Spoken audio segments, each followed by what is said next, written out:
ओम शांति। आज बाबा के 24 अगस्त 2020 के साकार मधुर महावाक्य हैं।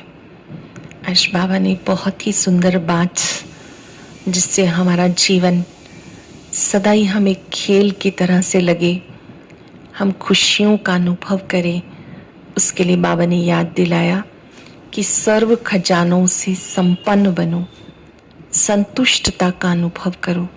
जिससे बाबा सागर है, आप बच्चे भी संपन्न बनो। जो बच्चे सर्व खजानों से संपन्न हैं, अंदर से भरपूर हैं, वो हमेशा खुशी का अनुभव करते हैं, संतुष्टता का अनुभव करते हैं।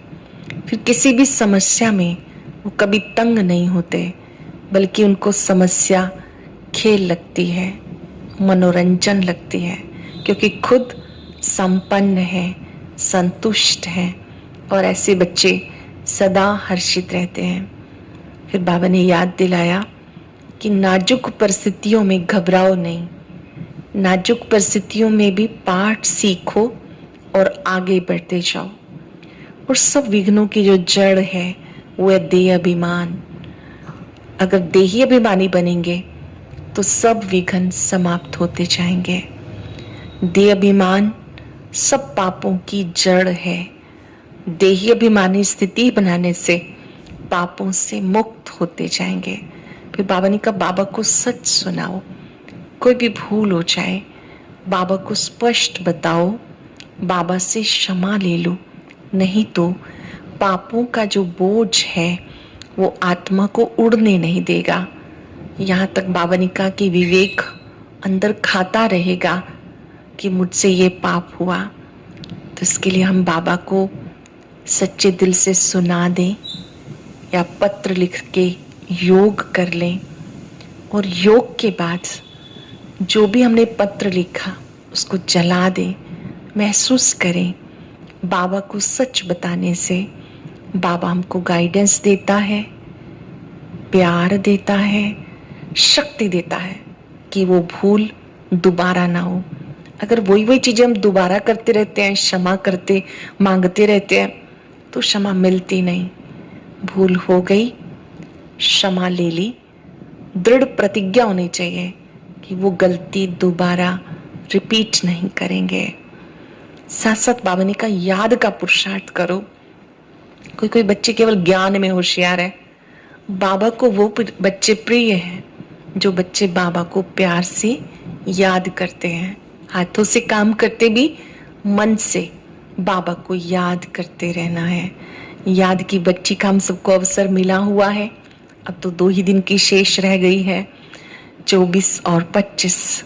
जिन्होंने अभी तक बच्ची ज्वाइन नहीं की है अमृत वेला 4 से 5, वो अब जरूर करेंगे, क्योंकि वक्त दोबारा नहीं आएगा। जितना हम पुरुषार्थ करेंगे याद करने का और संगठन में करेंगे सबके साथ मिलकर, तो ये विश्व के लिए भी बहुत बड़ा सहयोग है। और किसी कारणवश अगर मिस भी हो गई तो बाद में भी हम ज्ञान योग लिंक पे जाकर बैठ करके जरूर सुने। और जो होमवर्क दिए जा रहे हैं कि आप दिन भर में ये लेखन कार्य करें, ये चिंतन करें, अभ्यास करें, वो हम सब जरूर करेंगे। ये है स्वयं से प्यार, जब हम बाबा की याद के लिए वक्त निकालते हैं। ध्यान से सुनिएगा, श्रेष्ठ कार्यों के लिए न किसी को टाइम मिला है ना मिलेगा, टाइम निकालना पड़ेगा। समझदार लोग वो होते हैं जो अपने लिए वक्त निकालते हैं, क्योंकि ये हमारी वो कमाई है जो अविनाशी है, ये वो कमाई है जो साथ जाने वाली है। अभी हम सुनते हैं आज की मुरली। बाबा ने कहा, मीठे बच्चे सदा इसी खुशी में रहो, हमने 84 का चक्र पूरा किया। इस खुशी में रहो, हमने 84 का चक्र पूरा किया, अब जाते हैं अपने घर। बाकी थोड़े दिन ये कर्म भोग है। जो भी बीमारियां हैं, पेपर हैं हम सबके, बाबा कहते हैं थोड़े दिन हैं। बीमारी भी एक तरह से पेपर है, कर्म भोगना है, ये थोड़ा दिन है, फिर ठीक हो जाएगा। क्वेश्चन, विकर्माजित बनने वाले बच्चों को विकर्मों से बचने के लिए किस बात पे बहुत ध्यान देना है। विकर्माजीत बनने वाले बच्चों को विकर्मों से बचने के लिए किस बात पे ध्यान देना है। जो सर्व विकर्मों की जड़ है देह अभिमान, उस देह अभिमान में कभी ना आए, ये ध्यान रखना है। सब विकर्मों की जड़ क्या है? देह अभिमान, अपने को शरीर समझना, अहंकार में रहना, हमेशा मैंपन में रहना, अपने आप को ही ज्यादा इंपॉर्टेंस देना, दूसरों का कम मूल्यांकन करना, सब देह अभिमान है। सब परमात्मा के बच्चे हैं।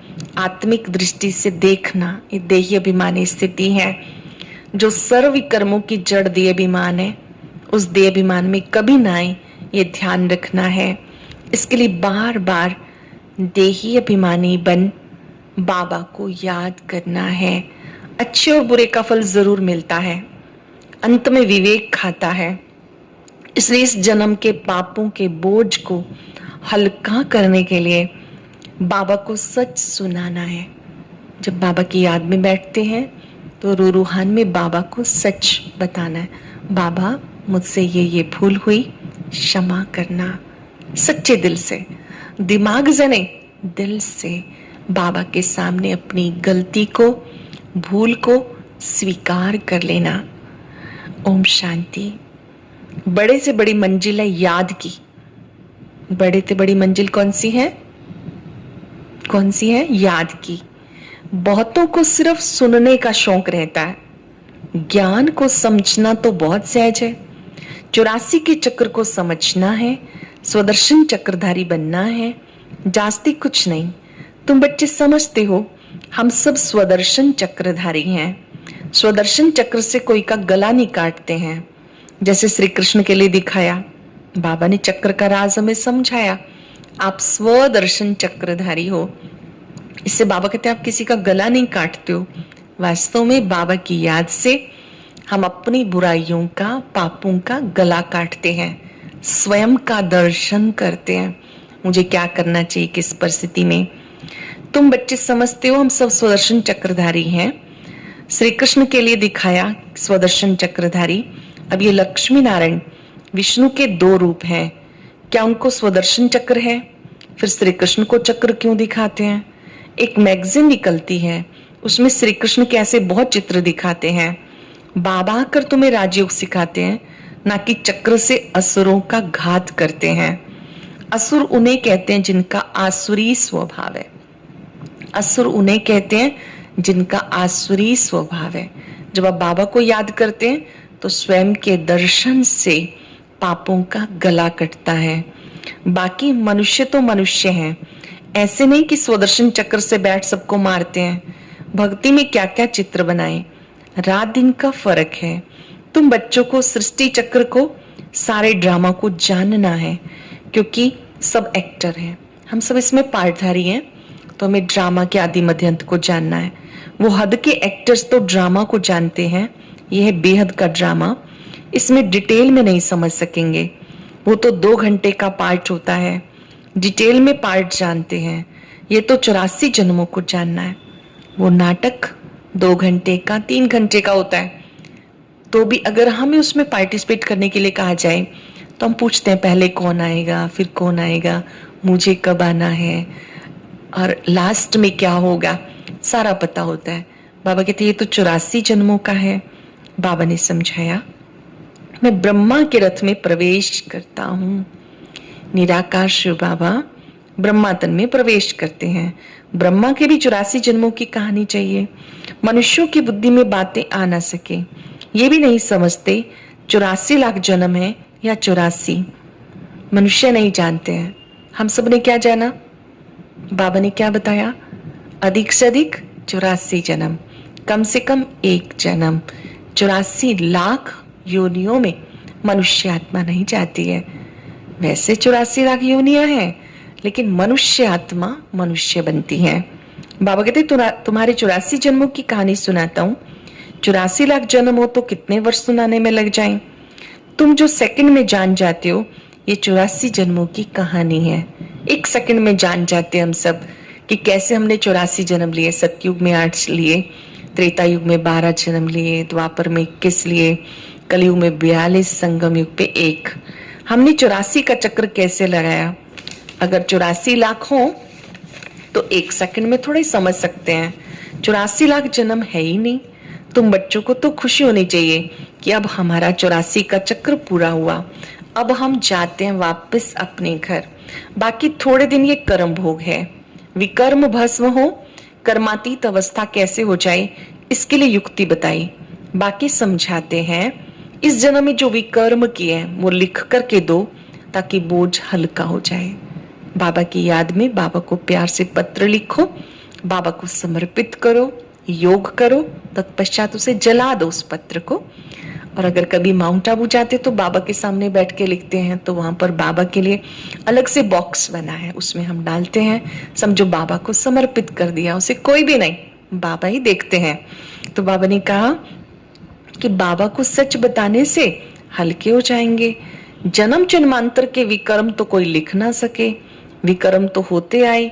जब से रावण राज शुरू हुआ कर्म विकर्म हो गए। सतयुग में कर्म अकर्म होते हैं। भगवान वाच तुम्हें कर्म अकर्म विकर्म की गति समझाता हूं। बाबा ने गति समझाई है। सतयुग में कर्म अकर्म होते हैं।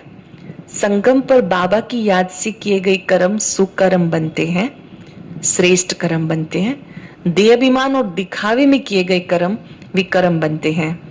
बाबा ने कहा सीढ़ी में बड़ा क्लियर है, विकर्माजीत का संवत लक्ष्मी नारायण से शुरू होता है। शास्त्रों में ये बातें नहीं है। सूर्यवंशी चंद्रवंशी का राज भी तुम बच्चों ने समझा कि हम ही थे। सतयुग वालों को कहते हैं सूर्यवंशी, त्रेता वालों को चंद्रवंशी, द्वापर में वैश्यवंशी, कलयुग में शूद्रवंशी, संगम पर हम ब्राह्मण है। बाबा ने कहा भी तुम बच्चों ने समझा, हम ही सूर्यवंशी थे, फिर हम चंद्रवंशी बने, हम ही थे। विराट रूप का चित्र भी बहुत बनाते हैं, अर्थ कुछ नहीं जानते। बाप बिगर कोई समझा नहीं सकता। इस ब्रह्मा के ऊपर भी कोई है ना जिसने सिखाया। अगर कोई गुरु ने सिखाया होता तो उस गुरु का क्या सिर्फ एक ही शिष्य था? बाबा कहते बच्चे तुम्हें पतित से पावन, पावन से पतित बनना ही है। ये भी ड्रामा में नूंद है। अनेक बार ये चक्र पास किया, आप ही पावन थे, आपको फिर से बनना है। ये चक्र अनेक बार लगाया, पास करते ही रहेंगे। तुम हो ऑलराउंडर पार्टधारी, आदि से अंत तक पार्ट और कोई का है नहीं। तुम्हें बाबा समझाते हैं, आप सतयुग से कलयुग अंत तक का पार्ट बचाते हो, इसलिए आप ऑलराउंडर पार्टधारी हो। बाबा समझाते हैं, फिर तुम भी समझते हो कि दूसरे धर्म वाले फलाने फलाने समय पर आते हैं, तुम्हारा ऑलराउंड पार्ट है। आपका बाबा कहते सतयुग से लेके कलयुग अंत तक का ऑलराउंड पार्ट है। बाबा कहते एकांत में बैठ इन बातों को समझना है। कैसे हम औरों को समझाएं? अच्छे अच्छे पॉइंट्स लिख के बाबा कहते एरोप्लेन से गिराओ, सबको समझाओ। जो भी बड़ी बड़ी संस्थाएं हैं, गीता पाठशालाएं हैं, उन सबको जगाना है, सबको संदेश देना है। ये पुरुषोत्तम संगम युग है। जो समझदार होंगे वो झट समझेंगे संगम युग पर नई दुनिया की स्थापना, पुरानी दुनिया का विनाश होता है। संगम पर क्या होता है? स्वर्ग की स्थापना, पुरानी दुनिया का विनाश। सतयुग में पुरुषोत्तम मनुष्य होते हैं, यहाँ आसुरी स्वभाव वाले पतित। ये भी बाबा ने समझाया। कुंभ का मेला आदि जो लगता है, बहुत मनुष्य जाते हैं स्नान करने।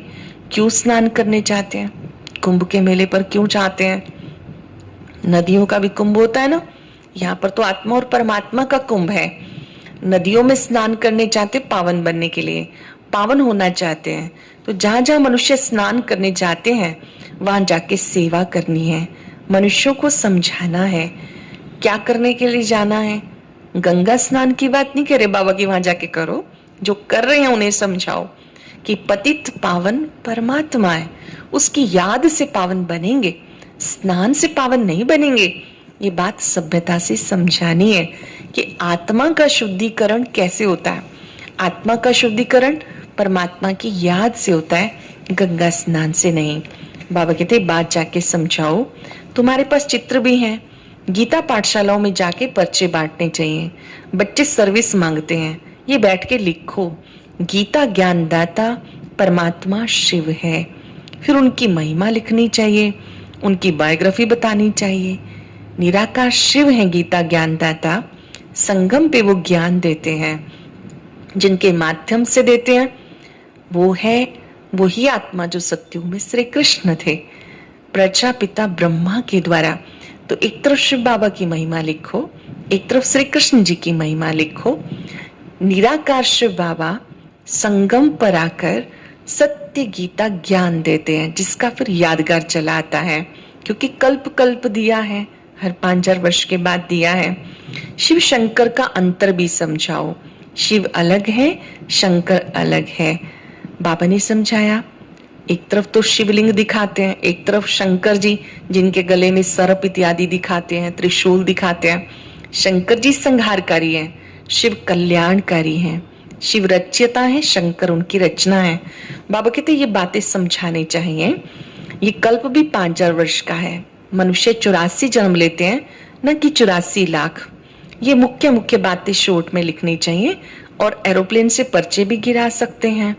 गोला है, इसमें भी क्लियर है कौन सा धर्म कब आता है, सृष्टि चक्र वाला, उसमें कौन सा धर्म कब आता है, ये बात है।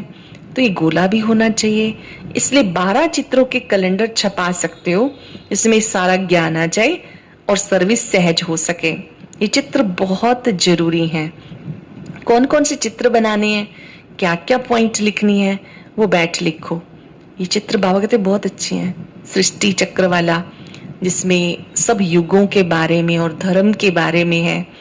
इसी तरह से परमपिता परमात्मा शिव का चित्र, जिसमें उनके गुण बताए हैं कि वो गुणों का सागर है, उनसे बहुत सारी किरणें निकल रही हैं, शांति के सागर, प्यार के सागर। बाबा ने सीढ़ी का चित्र याद किया, 84 जन्मों की सीढ़ी। तो मुख्य मुख्य जो चित्र हैं बाबा कहते सबको पता होने चाहिए, इनके द्वारा औरों को समझाना है। क्या क्या पॉइंट लिखनी चाहिए वो भी बैठ लिखो। तुम गुप्त वेश में पुरानी दुनिया का परिवर्तन कर रहे हो, अननोन वॉरियर्स हो, तुम्हें कोई भी नहीं जानते। बाबा भी गुप्त है, नॉलेज भी गुप्त है, तुम इन चित्रों के द्वारा समझाना है। बाबा के पास भी ज्ञान है, शास्त्र आदि बहुत मनुष्य पढ़ते हैं, नॉलेजफुल का अर्थ नहीं जानते हैं। नॉलेजफुल का अर्थ मनुष्य समझते हैं, सबके दिलों को जानने वाला है। भगवान देखते हैं तब कर्मों का फल देते हैं। बाबा कहते हैं सब ड्रामा में नूंद है, जो भी कर्म करते हैं उनकी सजा अपने आप होती जाती है। बाबा को एक एक को देखने की जरूरत नहीं, वो ज्ञान सागर है, सृष्टि के आदि मध्य अंत का ज्ञान देता है। बाकी कर्म गति में हर एक मनुष्य आत्मा जैसा करती है वैसा फल मिलता है। ड्रामा में जो विकर्म करते हैं उसकी सजा होती है, अच्छे व बुरे कर्मों का फल मिलता है। उसकी लिखत तो कोई है नहीं, मनुष्य समझ सकते हैं जरूर कर्मों का फल दूसरे जन्म में मिलता है। अंत घड़ी विवेक बहुत खाता है, हमने ये पाप किए। अंत समय जब शरीर छोड़ते हैं तो पूरे जीवन काल की जो पिक्चर है वो विद इन मिनट्स में सब घूम जाती है, विद इन सेकेंड में पता चलता है हमने क्या क्या पाप किए, सब याद आता है। जैसा कर्म करते हैं वैसा जन्म होता है। अब तुम विकर्मा जीत बनते हो तो कोई भी विकर्म नहीं करना, संगम युग पे कोई पाप नहीं करना, बल्कि जो पिछले पापों का बोझा है वो भी योग बल से, याद की शक्ति से उतार देना है। बड़े से बड़ा विकर्म है देह अभिमान। बाबा बार बार कहते देही अभिमानी बन बाप को याद करो, पवित्र तो रहना है। सबसे बड़ा पाप है काम कटारी चलाना, यह आदि मध्यम दुख देता है। अब तुम्हारा बेहद का वैराग है, तुम्हें घर गृहस्थ में रहते पवित्र बनना है। बाबा कहते दुख हर कर सुख दो, तुम बुलाते आए, बाप ही दुख हरता सुख करता है। मनुष्य नहीं जानते हैं कि बाबा कैसे हमें दुखों से मुक्त होने की विधि बताते हैं। तुम बच्चे 3 बाप का राज भी समझाओ। 3 पिता हैं हमारे, लौकिक, अलौकिक और पारलौकिक पिता। लौकिक जिसने जन्म दिया, शरीर के पिता। अलौकिक प्रजापिता ब्रह्मा, जिनके मुख से हमने ज्ञान सुना, हमने बाबा कहा। तीसरे पारलौकिक पिता। ये 2 बाप तो समझते हैं, लेकिन ये अलौकिक पिता कौन है ये बात भी समझाओ। तुम्हें पॉइंट्स धारण करनी है, बताना है कैसे मनुष्य से देवता बन रहे हैं। सभी चित्रों पर तुम समझा सकते हो। अभी भादों का मास आता है, सब पितरों को खिलाते हैं, वो भी युक्ति से करना चाहिए। नहीं तो कहेंगे ब्रह्मा कुमारियों के पास जाके भी सब कुछ छोड़ दिया। ऐसा कुछ नहीं करना जिसमें कोई नाराज हो। युक्ति से ज्ञान दो। जरूर ब्राह्मण लोग आएंगे तभी तो ज्ञान देंगे। इस मास में तुम ब्राह्मणों की बहुत सेवा कर सकते हो। श्राद्ध आदि होते तो बाबा कहते उनको भी समझा सकते हो। तुम ब्राह्मण हो, प्रजापिता ब्रह्मा की औलाद हो, बताओ ब्राह्मण धर्म किसने स्थापन किया। तुम उनका भी कल्याण कर सकते हो। जैसे अमरनाथ की यात्रा पे जाते हैं, वो सिर्फ लिखत से इतना नहीं समझेंगे, वहां समझाना है। हम तुम्हें सच्ची अमरनाथ की कथा सुना रहे हैं, अमरपुरी में जाने के लिए ऐसे सेवा करनी है। वहां पैदल जाना पड़ता, जो अच्छे अच्छे बड़े आदमी होते हैं उन्हें जाके समझाना है। सन्यासियों को भी ज्ञान दे सकते हो। तुम तो सारी ही सृष्टि के कल्याणकारी हो। बोले कोई किसी धर्म का, जाति का है, बाबा कहते आप सबका कल्याण कर सकते हो, यहाँ तक कि सन्यासियों का भी। तुम सारी सृष्टि के कल्याणकारी हो।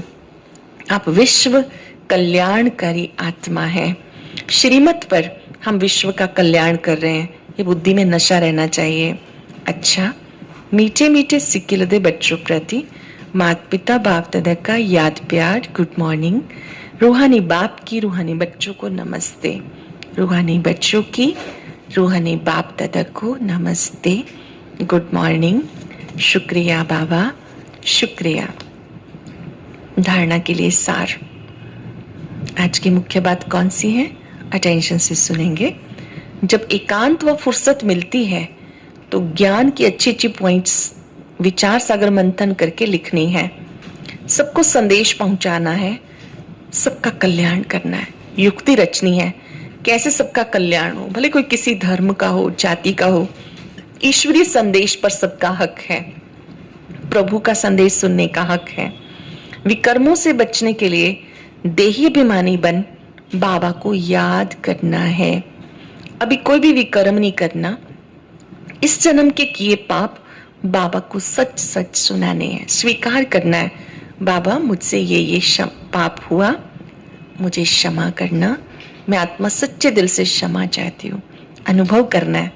बाबा ने सिर पे हाथ रखे, मुझे शक्तियां दी और मुझे आगे के लिए गाइडेंस दी कि अब कोई पाप नहीं करना। प्रतिज्ञा कर लेनी है कि वो पाप हमसे दोबारा ना हो जो एक बार हो गए। वरदान है संपन्नता द्वारा संतुष्टता का अनुभव करने वाले सदा हर्षित विजयी भव।